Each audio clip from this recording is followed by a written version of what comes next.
So I'm on my front porch at our retreat center here in Arizona.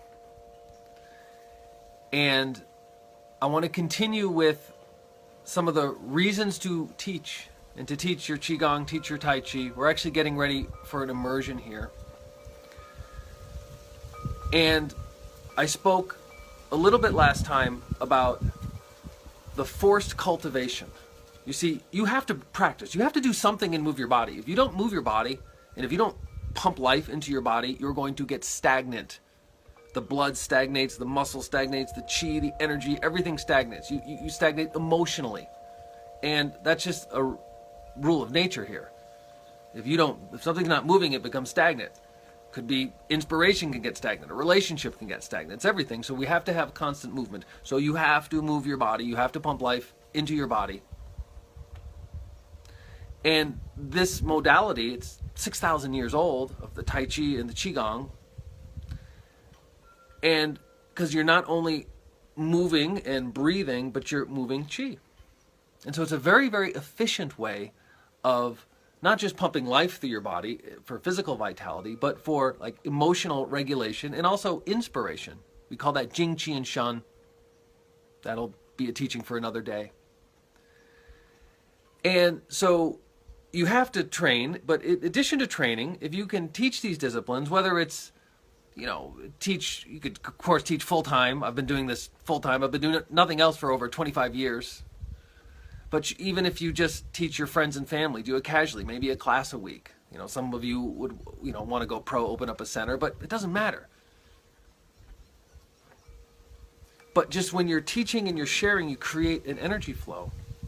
And it forces you to do it.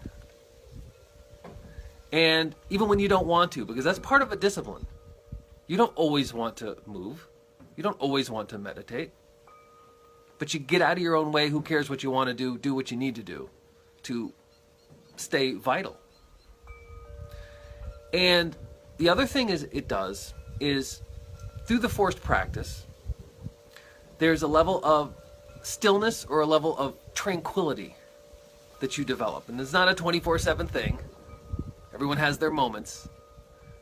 But through that, you develop a little bit of space, even a dollop of space between action and reaction.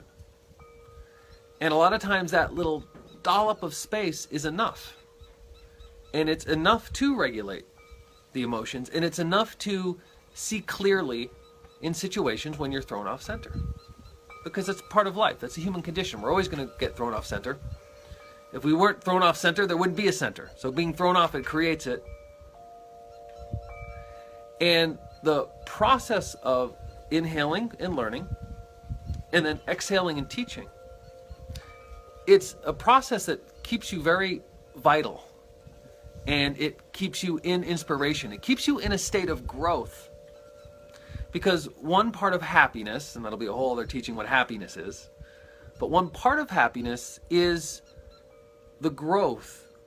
And that doesn't mean comfort. A lot of times growth is uncomfortable. There's a little bit of a struggle that you have to do. But when you're growing and you're expanding and you're learning, you feel much more fulfilled. You feel happy. Now, happiness 24/7 is impossible.